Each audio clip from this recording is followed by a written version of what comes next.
Yes. Um, I just was reading Luke 10:2. Yeah. Therefore said he unto them, the harvest truly is great. Yeah. But the laborers are few. Pray ye therefore the Lord of the harvest that he would send forth laborers into his harvest. Now go your ways. Behold, I send you forth as lambs among wolves. Carry neither purse, nor scrip, nor shoes, and a salute no man by the way. Yeah. And into whatsoever house ye enter, first say, Peace be to this house. And if the Son of Peace, yeah, be there, your peace shall rest upon it. And if not, it shall turn to you again. And in the house remain, eating and drinking such things as they give. For the laborer is worthy of his hire. Go not from house to house. And into whatsoever city ye enter, and they receive you, eat such things as are set before you. And heal the sick that are therein, and say unto them, the kingdom of God is come nigh unto you. But into whatsoever city you enter, and they receive you not, go your ways out into the streets of the same, and say, Even the very dust of your city, which cleaveth on us, we do wipe off against you. Notwithstanding, be sure of this, that the kingdom of God is come nigh unto you.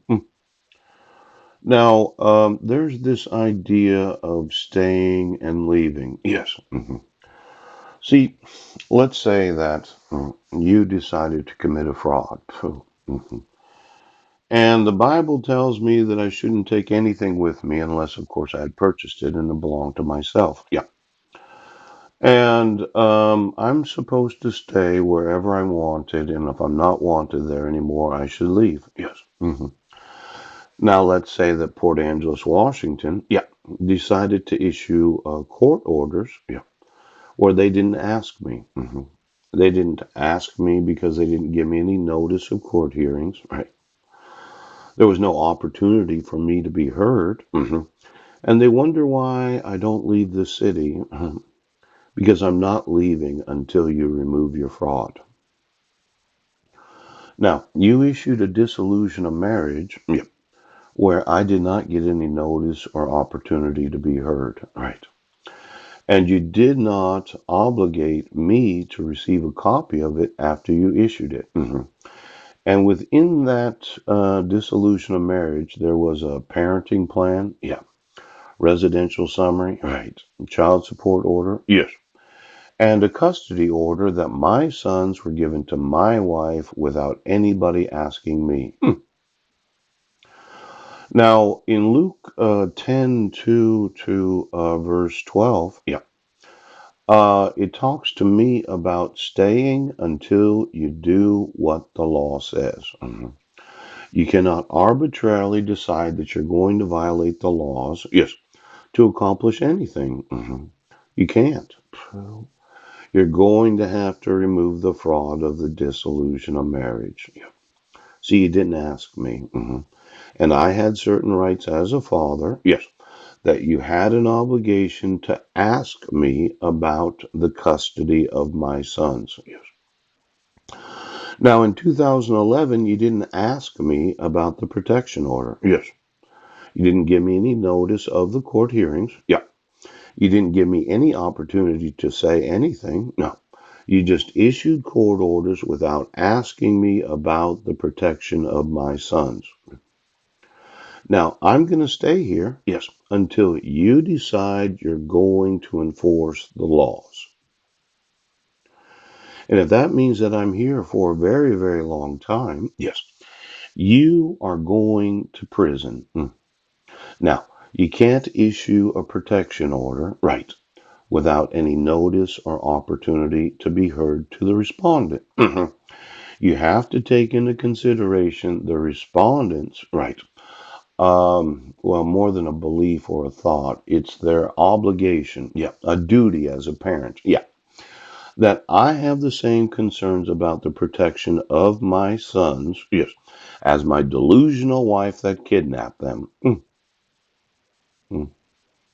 Now, Before you obligate me to have a mental health evaluation, yes, you should ask me right now.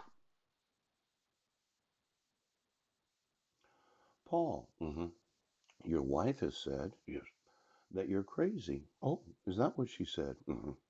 Did she say that before or during you issuing the protection order? During the issuance of the protection order. Yeah. Did you ask me? Did any judge actually speak to me about my mental health? No, no, you didn't. See, before you obligate any person to a mental health evaluation, you as a judge should be completely impartial, right? And you should have a conversation with the respondent, yes, to find out if you think the respondent is crazy, yes.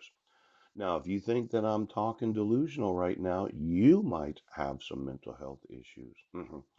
Because as I see it, yes, any judge that orders a mental health evaluation without having a nice long conversation with the individual, yes, is really doing a disservice to the judicial system of the United States. Now, there's this thought of the petitioner. Yes, she goes into court and says, my delusional, paranoid husband, yes, had committed domestic violence on Guam. But you, as the judge, never took the time to have an actual conversation. Yes. Now, there's this thought. You're the judge. Pooch. I'm standing there. And for some reason, you don't want to talk to me. What individual should you want to talk to? The person that accuses a person of being mentally ill? Oh, or the individual that is being accused of being mentally ill? Now, if I had your job, yes, as soon as I had any sort of written testimony or accusation, yes, of mental illness or mental defect, yes, I would spend an incredible amount of my court time having a nice long conversation with the accused, yes, asking them lots and lots of questions of whether or not I think they have a mental illness. See, if you get it wrong, Judge, if you believe the petitioner, yes, that he's crazy, and you didn't spend any time having a conversation, yes. See, there's this fear when in court. hmm and judges can do a lot to alleviate that fear, right, because of the length of the conversation. Or they just start asking the guy some questions. Well, how are you doing in life? Well, right now I'm homeless. I'm having some problems. Yes. And my wife kidnapped my sons, even though you don't believe that kidnapping can actually happen. Yes. I was not given any notice of court hearings, and no one asked me about my mental health. Oh, is that right? And, well, what'd you do in your personal life? Well, I was a financial consultant at Washington Mutual when I lived in Clallam County. Yes. We had a house in Sequim, Washington, and then we left there. We moved to Vancouver so my daughter could go to the Washington State School for the Blind. Oh, we lost our home to foreclosure. Yes, yes, yes. It was a credit crisis. Now, you as a judge can make it very easy for the accused to have a conversation. Or you can play this game, right, that you're just too important to take the time to talk to somebody. Now, let's see here. In the same house remain eating and drinking. Yes, such things as they give. For the laborers worthy of his hire do not go from house to house. Yes. Now, my thought is I've eaten everything that you put in front of me unless I had the availability of deciding what I was going to eat. Yes. Now, from the time that I got to Clallam County right now, you know, for any individual that's obligated to do a mental health evaluation, the best thing any judge could do, yes, is spend a half an hour talking with them before ordering that to happen, regardless of the accusation of crime. Yes, regardless of the wants of the petitioner in a dissolution of marriage. Yeah, not taking into consideration, because we're all in court at the same time, the urgency of issuing a protection order. Anytime you feel a compulsion to make sure of the mental health of a person, yes, you can think of 50 different questions to just have a nice long